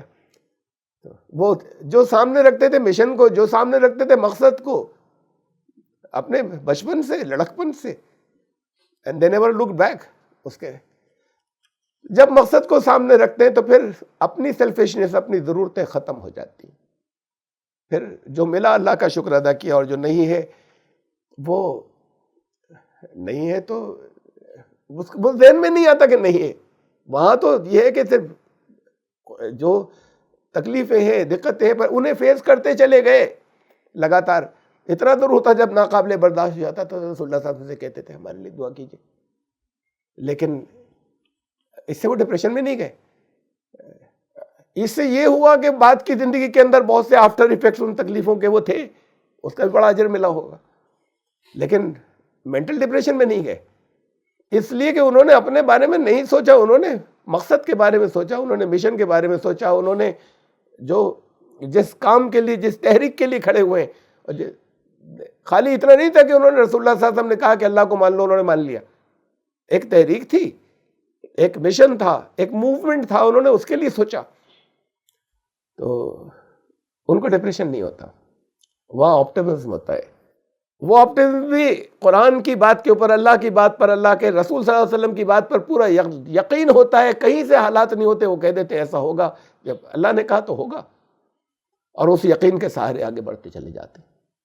تو وہ آپٹمزم ہوتا ہے، جہاں آپٹمزم ہو وہاں پر ڈپریشن نہیں آتا۔ قرآن نے کہا انما المؤمنون الذین آمنوا باللہ ورسولہ ثم لم یرتابوا وجاہدوا باموالہم وانفسہم فی سبیل اللہ۔ ایمان لانے والے تو وہ ہیں جو پھر شک نہیں آیا، پھر پیچھے مڑ کر نہیں دیکھا، انہوں نے یہ کہ ایک بار یہ طے کر لینے کے بعد کہ اللہ کے رسول کا وعدے سچے ہیں جو انہوں نے بتایا ہے، اور وہ اپنی جانوں اور مالوں سے جہاد کرتے چلے گئے۔ یہ جانوں مالوں سے جہاد کرنا کیا ہوتا ہے؟ یہ وہی ہوتا ہے کہ اب سیلفشنس ختم ہو جاتی ہے۔ ہماری سیلف کے لیے ہمیں اتنے دن تکلیف اٹھائی، ابھی بھی کچھ نہیں ملا، یہ پھر سیلفشنس آ گئی۔ ان کے سامنے صرف ایک مقصد ہوتا ہے، اس مقصد کے لیے بڑھتے چلے جاتے ہیں، اور وہ ہوتے ہیں کامیابیاں دنیا میں ملتی ہیں کامیابیاں۔ اولئک هم الصادقون، کہا جو لوگ یہ کرتے چلے گئے، قرآن نے کہا اصل میں تو وہ ہیں سچے۔ میں سورہ توبہ کی یاد دلاؤں تو میں نے سورہ حجرات کی ایک آیت پڑھی تھی، انفروا خفافا وثقالا، ہلکے ہو یا بھاری۔ اب ہلکے بھاری میں خالی پیسے نہیں ہے، پیسے والے ہو یا نہیں، صلاحیتیں کم ہے یا نہیں، علم کم ہے یا زیادہ ہے، جس حالت میں بھی ہو نکلو دین، اللہ کے دین کے لیے۔ وجاہدوا، کیا کرنا ہے؟ وجاہدوا باموالکم وانفسکم فی سبیل اللہ، اپنے مالوں اور جانوں سے جہاد کرتے چلے جاؤ اللہ کے راستے کے اندر۔ ذالکم خیر لکم ان کنتم تعلمون، کاش تمہاری یہ سمجھ آ جاتا ہے کہ یہ ہے تمہارے فائدے کا راستہ۔ یہ نہیں آتا سمجھ میں کہ یہ فائدے کا راستہ ہے۔ عذر ہوتے ہیں طرح طرح کے جو آ جاتے ہیں۔ فرمایا لو کان عرضا قریبا وسفرا قاصدا لاتبعوک۔ بات یہ ہے کہ نہیں ہے یہاں اس چھوٹی سی زندگی کے اندر نہیں لگتا، جب تک آخرت نظر پر نہیں ہوتی تو پھر یہ لگتا ہے کہ فاصلہ تو بہت ہے، دن تو بھی بہت ہے، کتنے دن تک اتنا کرنا ہوگا، منزل قریب نہیں نظر آ رہی۔ اگر ان کو ایسا لگتا کہ یہ منزل قریب نظر آئی لاتبعوک، تو تمہارے پیچھے ضرور وہ چلتے، ولکن بعدت علیہم الشقہ، لیکن یہ جو فاصلہ نظر آ رہا ہے کہ ابھی تو بہت دن ہے، اتنے دن تک یہی کرنا ہے، تو یہ دوری ان پہ بڑی شاخ گزر رہی ہے، یہ مشقت محسوس ہو رہی ہے۔ وَسَيَحْلِفُونَ بِاللَّهِ لَوِ اسْتَطَعْنَا لَخَرَجْنَا مَعَكُمْ، اللہ کی قسمیں کھا کھا کے کہتے ہیں کہ ذرا اس وقت ہمارے تھوڑے سے کچھ مسائل ہیں، کچھ پرابلمس ہیں، ورنہ پھر ہم نکلتے ہی دین کے کام کے لیے۔ نبی تمہارے ساتھ یہلکون انفسہم، ہلاک کر رہے ہیں اپنے آپ کو، یہ جو عذر بتاتے ہیں۔ انہوں نے پرائرٹی نہیں بنایا، اسے ترجیح نہیں بنایا ہے، تو پھر مسائل اور آتے چلے جائیں گے، جب یہ سالو ہو جائیں گے تو کہتے ہیں بس ذرا سا یہ سالو ہو جائے بس ہم پھر یہی کریں گے، اللہ کے دینی کے لیے نکلیں گے، بس اس وقت ذرا سا گھراؤ ہے۔ یہلکون انفسہم، یہ ہلاک کر رہے ہیں اپنے آپ کو یہ لوگ۔ ایمان لانے والے وہ جنہیں اس بات کو یقین ہو کہ اللہ نے کہا کہ یہ ایسے لوگ ہیں اپنے آپ کو ہلاک کر رہے ہیں، اور وہ خوش ہیں کہ ہم بچ کے رہ رہے ہیں، اور اللہ نے کہا کہ ہلاک کر رہے ہیں اپنے آپ کو۔ یہلکون واللہ یعلم انہم لکاذبون، اللہ خوب جانتا ہے کہ جھوٹے ہیں۔ بڑی سخت بات کی، جھوٹے اپنی اس وقت کے خیال کے اعتبار سے جھوٹے نہیں، وہ سچ مچ ہی ارادے ہوں گے کہ بس ذرا سے کچھ حالات ٹھیک ہو جائیں پھر تو بس اسی میں لگنا ہے، اللہ کے دین کے لیے نکلنا ہے۔ جھوٹے اس لیے کہ یہ کبھی نہیں ہوگا، پرابلم دوسری آ جائیں گی، مرتے دم تک آئیں گی، مرتے دم تک امتحانات آئیں گے، یا پرائرٹی سیٹ کرنی ہوں گی۔ جب پرائرٹی وہ پہلے نمبر پر ہوگی تو ان میں سے کچھ چیزوں کو جنہیں بڑی اہم سمجھ رہے ہیں انہیں روکنا پڑے گا۔ بڑے سخت الفاظ ہیں، آگے بہت دور تک، میں ایک دو آیات سناؤں اس میں، اس کے بعد کی عفا اللہ عنک لما اذنت لهم حتی یتبین لک الذین صدقوا وتعلم الکاذبین۔ اللہ تمہیں معاف کرے، نبی سے کہا صلی اللہ علیہ وسلم، اللہ، اور پھر ہر موومنٹ کے جو کوئی چلانے والے ہوں، لے کر چلنے والے ہوں، اللہ تمہیں معاف کرے، تم نے پرمیشن دے کیوں دی؟ یہ پرمیشن مانگنے آئے تھے کہ ہم ذرا سا یہ کر رہے ہیں، ہم ذرا یہ کام ہے، یہ کام ذرا نہیں جا پا رہے، اللہ تمہیں معاف کرے، تم نے کیوں پرمیشن دے دی؟ نہیں دی ہوتی، نرم دل ہو دے دیتے ہو پرمیشن۔ یعنی یہ کر کے کہا ہے رسول سے کہ اللہ تمہیں معاف کرے، تم نے پرمیشن ہی کیوں دی؟ پرمیشن نہیں دیتے تو جھوٹ سچ سامنے آ جاتا۔ اب یہ نا کہ نہیں ہم نے تو اجازت لے لی تھی، آپ نے دے دی تھی، اور نہیں دے کہ نہیں تمہیں یہی کرنا ہے، تب پتہ چلے گا کہ سچ مچ اس کے بعد تیار ہے یا نہیں ہے کہ نہیں جانا ہی ہے فلاں جگہ، چھوڑنا ہی ہے گھر کو، نو لیو۔ کہا کہ اگر تم نے نہیں دی ہوتی پرمیشن تو یہ سچ جھوٹ سارا سامنے آ جاتا، جیسے اللہ کہہ رہے ہیں نا جھوٹے، پھر منع کر دیتے کہ نہیں بھائی ہم مجبور ہے، نہیں کر سکتے، نہیں جا سکتے، این موقع پہ غائب ہو جاتے، اس وقت ہاں بھی کہہ دیتے۔ تو افاللہ لا یستأذنک الذین یؤمنون باللہ والیوم الآخر ان یجاہدوا باموالہم وانفسہم واللہ علیم بالمتقین۔ جو اللہ اور یوم آخر میں ایمان لاتے ہیں وہ پرمیشن لیں گے ہی نہیں کبھی، بہت صاف کر دیا، وہ نہیں لیں گے پرمیشن اس لیے کہ ان کے لیے پرائرٹی وہ ہے۔ بہت مسائل ہیں، بہت پرابلمس ہیں، بتانے ہی نہیں آئیں گے، یہ پرمیشن لینے وہ لوگ آتے ہیں جن سے اگر کہہ دیا جائے کہ نہیں تو پھر تب پیچھے ہٹ جائیں گے۔ تم نے لیز دے دی اور کہہ دیا کہ ہاں ٹھیک ہے اچھا کوئی بات نہیں، اچھا چھوڑو تم مت جانا۔ تو اگر جو اللہ اور یوم آخر میں ایمان رکھتے ہیں وہ پرمیشن لینے کے لیے نہیں آتے، یہ لیو لینے کے لیے ان مسائل کی وجہ سے، اپنی پرابلمس کی وجہ سے، استطاعت کی وجہ سے، کہ وہ اپنے جانوں اور مالوں سے جہاد کرنے سے بچنے کی پرمیشن لے لیں۔ واللہ اور انما یستأذنک الذین لا یؤمنون باللہ والیوم الآخر، یہ پرمیشن لینے وہ آتے ہیں جو صحیح معنوں میں منہ سے تو کہتے ہیں لیکن اللہ اور یوم آخر میں ایمان نہیں ہوتا۔ وارتابت قلوبہم فہم فی ریبہم یترددون، یہ دلوں میں شک ہے ان کو کامیابیوں کا یقین نہیں ہے، کہتے ہیں ساتھ ہے لیکن پورا یقین ایسا نہیں ہے۔ فہم فی ریبہم یترددون، یہ شک والی بات جو کہی نا قرآن نے کہ یہ ہے نہیں ہے پورا ایمان، یہی تو کہی تھی کہ اللہ اور رسول پہ ایمان لانے والے تو وہ ہیں جب ایک دفعہ ایمان لانے کی بات کہہ دی ثم لم یرتابوا، پھر شک نہیں گزرا، پھر یقین ہے پورا، یقین ہے پورا تو پہلی پرائرٹی پہ رہے گا، آگے بڑھتے چلے جائیں گے۔ وہیں سورہ حجرات کی میں آیت پر واپس آ رہا ہوں، میں نے بیچ میں سورہ توبہ کی چند آیات لے لی تھی۔ قل، ان سے کہو اتعلمون اللہ بدینکم، یہ جو تم کلمے پڑھتے ہو، نمازیں پڑھتے ہو، اللہ کو اپنے دین کی اطلاع دے رہے ہو کیا؟ واللہ یعلم ما فی السماوات و ما فی الارض، آسمان و زمین میں جو کچھ ہے سب جانتا ہے وہ، تم اللہ کو اپنا دین بتا رہے ہو کہ میں دیندار ہوں؟ یہ اجازتیں لے کے اور نہ جا کر اور کر کے اور پھر پیچھے ہٹ کر اس کو سیکنڈ پرائرٹی بنانے کے بعد واللہ یمنون علیک ان اسلموا، ان سے کہو کہ تمہارے اب اسلام کا، تمہارے سر جھکانے کا، تمہارے ساتھ دینے کا احسان مت رکھو میرے اوپر کوئی احسان نہیں ہے۔ واللہ یعلم قل لا تمنوا علی اسلامکم، تمہارا کوئی احسان نہیں، بل اللہ یمن علیکم ان ہداکم للایمان ان کنتم صادقین، یہ اللہ کا، اگر تم سچ مچ سچے ہو اپنی بات میں، تمہیں اللہ نے ایمان دیا تو یہ اللہ کا احسان ہے تمہارے اوپر، بشرطے کہ سچے ہو اپنے ایمان کے دعوے میں۔ تو یہ ان اللہ یعلم غیب السماوات والارض واللہ بصیر بما تعملون، اللہ تو سب جانتا ہے، غیب کو بھی جانتا ہے، آسمانوں اور زمین میں جو چیزیں چھپی ہیں سب کو، سارے آسمانوں اس میں، اور جو کچھ بھی تم کرتے ہو سب کو بھی دیکھ رہا ہے۔ تو میں نے حضرت خباب کے بارے میں، اور اصل میں تو یہ لوگ بھی یہی چیزیں تھیں جو روکتی ہیں، اور یہی چیزیں ہیں جو جب انسان اپنے سیلف سینٹرڈنیس سے الگ ہٹنے کے بعد بڑھتا چلا جاتا ہے تو یہی انہیں کامیابی کی منزلوں کی طرف لے جاتی ہیں، اور پھر آج انہیں سنتے ہیں، یاد کرتے ہیں تو آنکھوں سے آنسو گرتے ہیں، روتے ہیں ان کی محبت میں، لیکن اس کے لیے تیار نہیں ہوتے کہ وہ نمونے ہیں۔ نمونے کا آئیڈیل کا مطلب تو یہ ہوتا ہے نا کہ اچھا ٹھیک ہے اب ہم بھی ایسے کریں گے۔ یہ بلال جو تھے وہ تو ایک عادات قبیلے کے تھے، گرفتار کر لیا گیا تھا، بیچ دیے گئے تھے مکے میں۔ بلال جو تھے یہ ایتھوپیا کے تھے، یہ بھی پکڑ کر آئے اور مکے کے اندر بکے تھے ان کے والد، اور پھر بلال مکے میں پیدا ہوئے، غلام پیدا ہوئے، اور وہی جو بدترین قسم کے دلت کے جو آپ نے پرانے یہاں پر سنے ہوں گے ساؤتھ انڈیا کے اندر، اور جو چیزیں ہوا کرتی ہیں ان لوگوں کے ساتھ میں، اس سے زیادہ بھیانک چیزیں ان کے ساتھ ہوتی تھی، تو وہ تو اپنی تقدیر اسی کو سمجھتے تھے۔ وہاں پہ بھی ان کے ساتھ میں بھی وہ یہ بلال کا نمبر 7واں تھا ایمان لانے والوں میں، ان بعض روایات کے مطابق۔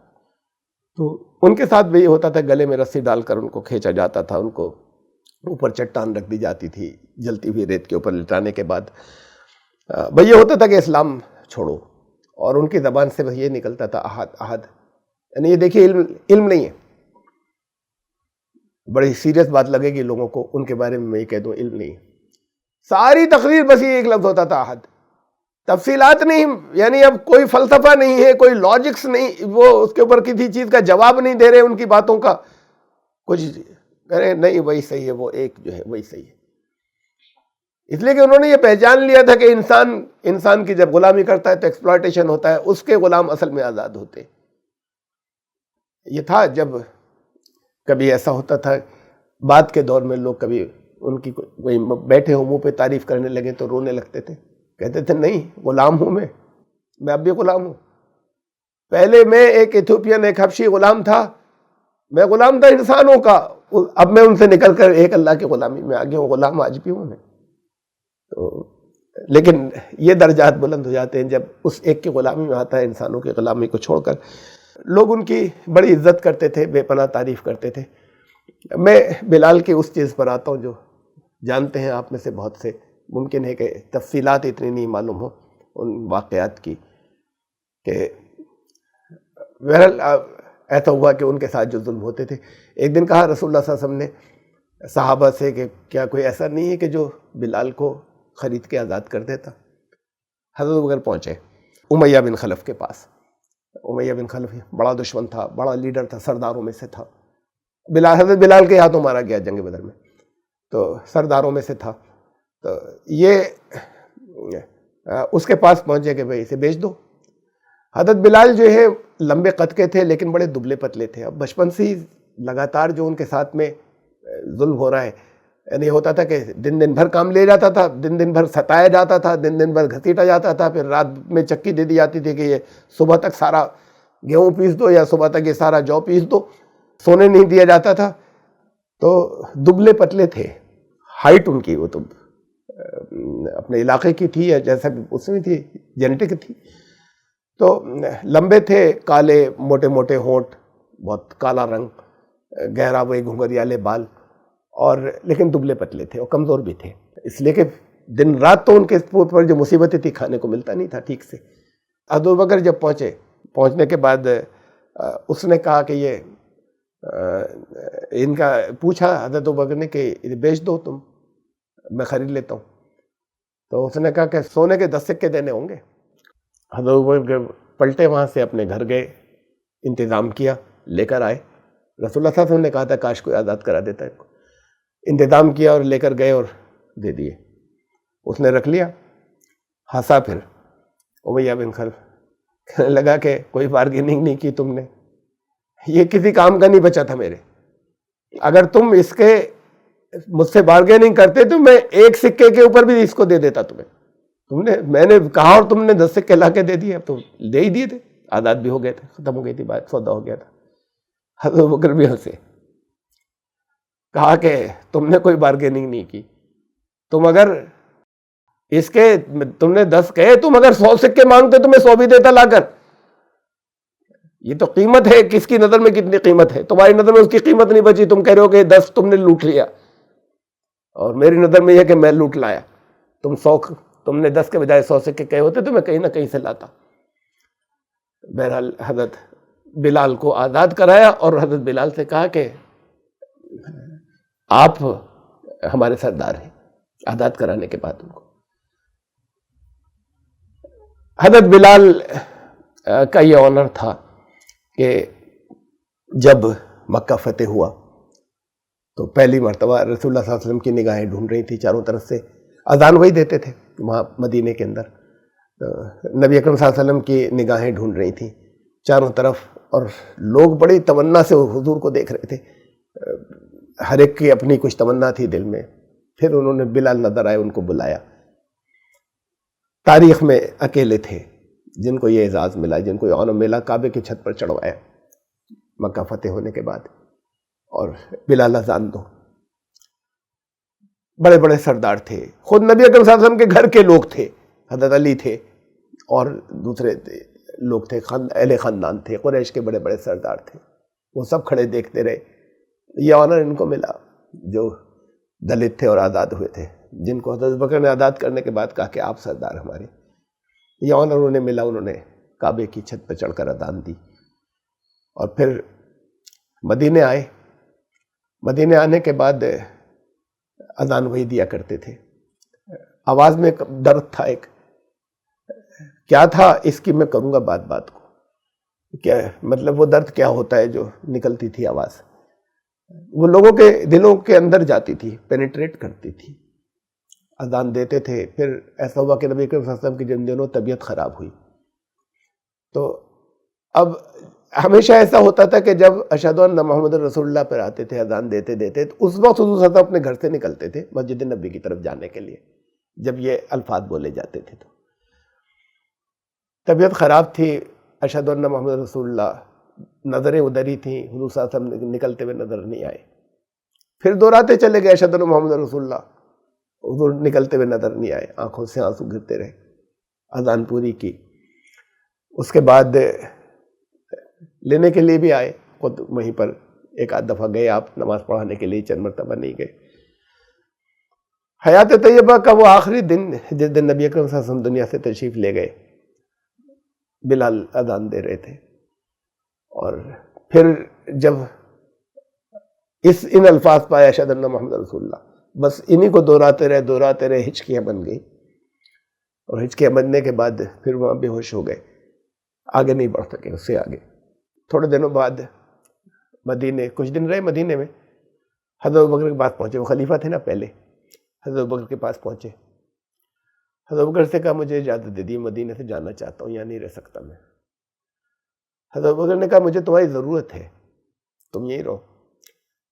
تو حضرت بلال نے کہا کہ آپ نے جب مجھے خریدا تھا تو آزاد اپنے لیے کیا تھا، اپنے لیے خریدا تھا، یا اللہ کے لیے کیا تھا؟ اگر آپ نے اپنے لیے کیا تھا تو میں پھر رکا جاتا ہوں، آپ کو ضرورت ہے. اور اگر آپ نے اللہ کے لیے کیا تھا تو میں آزاد ہوں، میں جانا چاہتا ہوں. وہ برداشت نہیں کر پاتے تھے. جن جگہوں سے حضور گزرتے تھے ان گلیوں کو دیکھتے تھے. ان کے اپنے آپ کو ان کا خادم حضور صلی اللہ علیہ وسلم کو بنا لیا. رسول اللہ صلی اللہ علیہ وسلم اپنی ساری پرسنل ضرورتیں جو ہے انہی سے کہتے تھے. وہ خود لگے رہتے تھے دن رات ساتھ میں، ہر سفر میں ساتھ رہتے تھے، ہر غزوے میں حصہ لیا اور ساتھ رہے. اب ان سے برداشت نہیں ہوتا تھا ان گلیوں کو دیکھ کر. تو مجھے جانے دیجیے. چلے گئے. اس جواب کے اوپر تو ابو بکر خاموش ہو گئے. سیریا چلے گئے، شام، حمص وہاں کا سٹی تھا، وہاں جا کے رہنے لگے. کچھ مہینوں کے بعد ایک دن خواب میں زیارت ہوئی رسول اللہ صلی اللہ علیہ وسلم کے خواب میں. اور حضور صلی اللہ علیہ وسلم نے خواب میں کہا کہ بلال تم مجھے چھوڑ کر آ گئے، ملنے بھی نہیں آئے پھر کبھی. آنکھ کھلی تو رونے لگے کہ یا رسول اللہ آ رہا ہوں. مدینے پہنچے اور سیدھے روضہ مبارک پر پہنچے، قبر مبارک کے پاس. چومتے رہے بہت دیر تک اسے، دھولے جو بھی تھے اسے صاف کرتے رہے. لوگوں نے دیکھا بلال بلال، شور مچ گیا. اتنے پاپولر تھے، چاروں طرف شور مچ گیا، بہت سے لوگ آ گئے. فرمائش ہوئی کہ تم سے بلال وہی اذان سننی ہے جو حضور صلی اللہ علیہ وسلم کے دور میں تم دیتے تھے نا، وہ اذان سنا دو آج۔ حضرت بلال نے کہا کہ میں نہیں دے سکتا اذان، مجھ سے نہیں دی جائے گی۔ بہت لوگ کہتے رہے، آپ وہ ٹالتے رہے کہ میں اذان نہیں دے سکتا۔ تو کچھ ایک کسی کے سمجھ میں آیا، جا کے حضرت حسن و حسین کو بلا لائے۔ حضرت حسنین آئے، حضرت حسن و حسین، ان کو بتایا تھا، انہوں نے آ کے کہا حضرت بلال سے کہ ہم وہ اذان سننا چاہتے ہیں جو ہمارے نانا جان کے سامنے آپ دیتے تھے۔ انہیں پیار کیا دونوں کو، کہا تمہارا کہنا تو نہیں ٹال سکتا میں اذان دوں گا۔ اور پھر وہاں کھڑے ہوئے جہاں سے اذان دیا کرتے تھے، نبی کے سامنے جا کھڑا کرتے تھے، شروع کی اذان۔ آواز جیسی بلند ہوئی، گھروں کے دروازے کھٹ کھٹ کھلنے لگے۔ یہ آواز بہت لوگ مس کرتے تھے، لوگ نکلنا شروع ہوئے اپنے اپنے گھروں سے کھول کر، بس وہ آگے بڑھتے جا رہے تھے، اور عورتیں نکلی چلی آ رہی تھی گھروں سے، مرد نکل رہے تھے گھروں سے، بچے نکل کے آ رہے تھے۔ بعض نے یہ سوال کیا کیا رسول اللہ صلی اللہ علیہ وسلم حضور کیا واپس آ گئے؟ بلال کی آواز سن کے کیا حضور واپس آ گئے؟ کہ انہوں نے کہا ورنہ تو بلال یہاں نہیں ہوتے، وہ چلے گئے تو بلال بھی گئے۔ بھیڑ لگ گئی، پورا مدینہ نکل کر آ گیا۔ وہاں بھی یہ ہوا کہ جب اشہد ان محمد رسول اللہ پہ تو اسی کی تکرار کرتے کرتے پھر اس طرف نظریں گئیں جدھر جہاں رسول اللہ صلی اللہ علیہ وسلم کا ممبر تھا، اور پھر غش آ گیا اور پھر گر پڑے۔ اس کے بعد رہے چند دن وہاں مدینے، پھر حضرت ابوبکر سے کہا مجھے اجازت دے دی، میں جا رہا ہوں۔ پھر چلے گئے، پھر مدینے نہیں آئے کہ میں نہیں رہ سکتا یہاں۔ ایک بار اور اذان دی انہوں نے، بیت المقدس فتح ہوا تو حضرت عمر کو بلایا گیا۔ یہ وہاں سے ڈیمانڈ آئی کہ وہ لوگ یہ کہتے ہیں امیر المومنین کو بھیجو، رومی یہ کہتے ہیں عیسائی۔ حضرت عمر خود گئے، وہاں بلال بھی تھے، چونکہ ہر غزوے میں شریک ہوتے تھے، یعنی رہتے وہاں تھے لیکن جو بھی کوئی ہوتا تھا تو شریک ہوتے، تو اس میں بھی شریک تھے، حضرت بلال بھی تھے وہاں۔ جب بیت المقدس فتح ہو گیا تو پھر وہاں کے لوگوں نے، پھر یہ صحابہ نے بہت سنے ڈیمانڈ کی کہ یہ بھی نبیوں کا شہر ہے، آپ کی اذان سننا چاہتے ہیں یہاں پر۔ حضرت بلال نے اس دن بھی اذان دی، بہت دیر تک اذان میں روتے رہے، باقی لوگ بھی سب روتے رہے، چیخ چیخ کر روتے رہے ان کی اذان پر، اس لیے کہ بلال اذان دیتے تھے اور لوگوں کی نظروں میں حضور کا چہرہ آتا تھا جب بلال آیا۔ اور پھر اکیلے شخص تھے یہ جنہوں نے کعبے پہ اذان دی، جنہوں نے مسجد نبوی پہ اذان دی، جنہوں نے بیت المقدس پر اذان دی، دنیا میں اکیلی شخصیت۔ ان کو یہ آنر، یہ عزت کس نے دی؟ اس دلت کو، غلام نے، ان غلام کو، ان کی قربانی نے دی ہے، یہی قرب تھا۔ اذانیں بڑی اچھی اچھی ہوتی ہیں آج بھی، سنیں آپ ترکی کی اذان، مصر کی اذان، ابھی آپ نیٹ پہ کھولے دل کو لگتی ہیں، الفاظ ہوتے ہیں بڑے اچھے، اس کی ادائیگی بڑی اچھی ہوتی ہے۔ مجھے نہیں معلوم حضرت بلال کی ادائیگی کیسی تھی، ایتھوپیا کے رہنے والے ایک حبشی، شاید ان کی ان سے اچھی ہوگی، ان سب کی، ان میں سے شاید ہر ایک کی ان سے اچھی ہوگی، پتہ نہیں، لیکن الفاظ نہیں تھے، وہ الفاظ پینیٹریٹ کرتے تھے۔ وہ جب کہتے تھے اشہد ان لا الہ الا اللہ، تو وہ ان کے دل سے نکلتا تھا کہ میں گواہی دے رہا ہوں۔ اسی عہد کو کہتے کہتے تو پٹتے تھے، ان کے سر جس میں پتھر رکھے جاتے تھے اسی عہد کے ساتھ میں، تو اس کا وہ جب گواہی دیتے تھے تو وہ ان کی جس جگہ سے نکلتی تھی وہ پینیٹریٹ کرتی تھی، وہ ایمان کو تازہ کرتی تھی۔ جب یہ تھا بے پناہ عشق، جب وہ کہتے تھے اشہد ان محمد رسول اللہ، میں گواہی دیتا ہوں کہ میں محمد صلی اللہ علیہ وسلم اللہ کے رسول ہیں، یعنی اب رسول ہے تو ان کی ہر بات سچی ہے، اس پر عمل کرنا ہے۔ ہم کتنی گواہیاں دیتے ہیں اتحیات کے اندر، ہر روز دیتے ہیں نا، ہر نماز کے اندر، یہ جھوٹی گواہیاں، ان کی گواہی سچی گواہی تھی، وہ نکلتی تھی جب اس نام کے اوپر وہ ایسا تھا جیسے قربان ہوئے جا رہے ہیں۔ وہ گواہی ان کی اس لیے کہ اسی گواہی کو دیتے ہوئے تو انہوں نے اپنے پیٹھیں ادھڑوائی تھی، اسی گواہی کے ساتھ میں تو یہ گواہی وہ کھڑے ہو کر دیتے تھے تو ان کی زبان میں تاثیر تھی، وہ دلوں کے اندر بیٹھتی تھی اور جاتی تھی. آپ کی بھی بیٹھے گی، آپ کی بھی جائے گی، بشرطے کہ اتنا اخلاص ہو جائے، بشرطے کہ ان دنوں میں جب کوئی دنیا میں ہر ایک کہہ دے کہ یہ کیا مذاق ہے، ان دنوں میں کامیابی کو انہیں یقین ہو کہ نہیں، اللہ نے کہا ہے، محمد رسول اللہ صلی اللہ علیہ وسلم نے کہا ہے، تو کامیابی ملے گی. جب اپنے اوپر چاہے جتنی بیت جائے وہ اس کو خاطر میں نہیں لاتے تھے، کہتے تھے کہ ہم اسی لیے تو ہیں. یہ وہ لوگ تھے جب اس پر روتے تھے کہ ہمارے پاس دولت آ گئی، اللہ نے یہی دے دیا، ہم سے اچھے تو وہ ہیں جو، حالانکہ اچھے تو یہ میں نے اللہ کا فیصلہ ہے کہ اچھے یہی زیادہ تھے، جو پہلے آئے وہ زیادہ اچھے تھے، اللہ کے نزدیک زیادہ مقرر تھے. حضرت بلال سے ایک بار پوچھا نبی صلی اللہ علیہ وسلم نے کہ بلال کیا کرتے ہو؟ میں رات جنت میں گیا تو مجھ سے آگے تمہارے قدموں کی آواز آ رہی ہے. تمثیلی باتیں ہیں، جنت میں جانا رسول اللہ صلی اللہ علیہ وسلم کا بھی کوئی اس فزیکل اس کے اندر نہیں ہے، یہ کسی اور دنیا کی بات نہیں، تمثیلی دنیا کی. کہا کہ کیا کرتے ہو بلال؟ مجھ سے آگے تھے اور حضور سے آگے تو کوئی ہو نہیں سکتا تھا، لیکن یہ تمثیلی کا کہ مجھ سے آگے میں نے تمہارے قدموں کی آواز سنی وہاں جنت میں. ایک بات تو یہ کہ جنت کی بشارت یہیں پر جن لوگوں کو دی گئی، ویسے تو ہم جانتے ہیں اللہ نے کہا ہے قرآن میں کہ جو سابقون الاولون تھے، جو اولین میں بھی جو سبقت کرنے والے تھے، پہل کرنے والے تھے، اور سن لیجیے وہ دور اب پھر آ رہا ہے، سابقون الاخرین، جو پہل کرنے والے، جو سبقت کرنے والے ہیں. تو جو ہے وہ اللہ نے فرمایا رضی اللہ عنہم ورضوا، اللہ راضی ہو چکا ان سے، یہ قرآن میں بتایا، اس لیے کہ وہ اللہ سے راضی تھے، وہ اللہ سے راضی تھے تو اللہ ان سے راضی ہو گیا.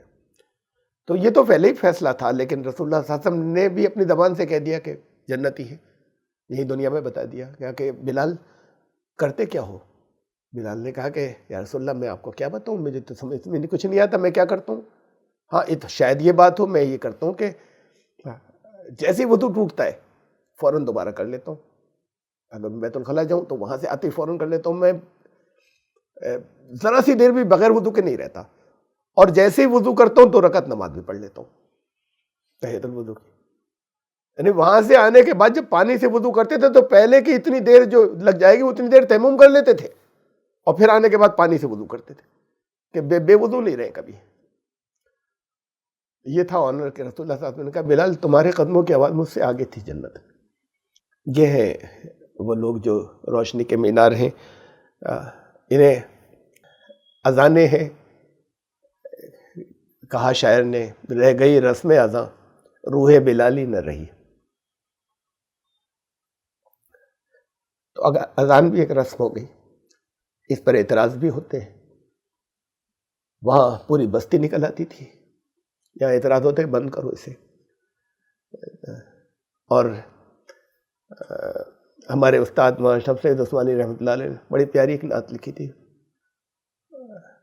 جس میں یہ تھا جو پڑھے درود دل سے وہ زباں کہاں سے لاؤں، تیرے شکریہ کے قابل دل و جاں کہاں سے لاؤں. اس میں ایک جگہ ایک مصرع یہ بھی تھا، وہ بلال آبلا پا، آبلا پا کا مطلب وہ پاؤں جس میں چھالے پڑ گئے، وہ بلال آبلا پا کی وہ اذاں میں اذاں کہاں سے لاؤں.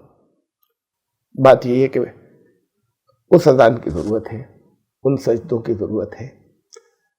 وہ سجدے خالی نظر آنے والے نہیں ہوتے، وہ اذان خالی لہلہاتی ہوئی کسی رائم کے اوپر آوازیں نہیں ہوتی، وہ لوگوں کے دلوں میں جاتی ہیں، جھنجھوڑتی ہیں.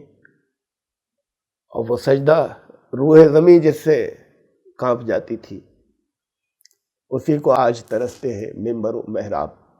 ایسے سجدے جن سے زمین کی روح کانپ جاتے تھے. یہ اس لیے ہوا کہ انہوں نے سمپل بات اس سے دین کو اتنی اہمیت دی کہ اپنی ہر بات کے اوپر پرائرٹی دی. تب آسان ہو جاتا ہے اپنی جانوں کو قربان کرنا، اپنے مالوں کو قربان کرنا. نہیں سوچا کہ کیا ہوا، گھر والے کیا کھائیں گے، میں کہاں سے کھاؤں گا، کبھی نہیں سوچا. اللہ نے بہت کامیابیاں یہاں دی، کھانے کو بھی دیا، بہت دیا، لیکن اس وقت تو کچھ نہیں سوچا نا، اپنی جانوں اور مالوں سے جہاد کرتے چلے گئے. یہ تھے سابقون الاولون شروع کے کچھ لوگوں کا ذکر میں نے پچھلی مرتبہ کیا تھا، اور آج دو شخصیات کا ذکر کیا۔